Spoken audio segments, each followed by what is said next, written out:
मैं कुछ कुछ भूलता जाता हूँ अब तुझको। तेरा चेहरा भी धुंधलाने लगा है अब तख़य्युल में।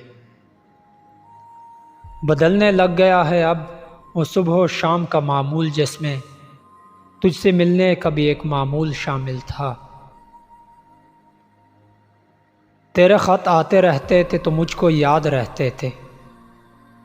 तेरी आवाज़ के सुर भी तेरी आवाज़ को कागज़ पे रखे मैंने चाहा था कि पिन कर लूँ। वो जैसे तितलियों के पर लगा लेता है कोई अपनी एल्बम में। तेरा बे को दबाकर बात करना, वाव पर होंठों का छल्ला गोल होकर घूम जाता था। बहुत दिन हो गए दिखा नहीं मुझे न खत मिला कोई।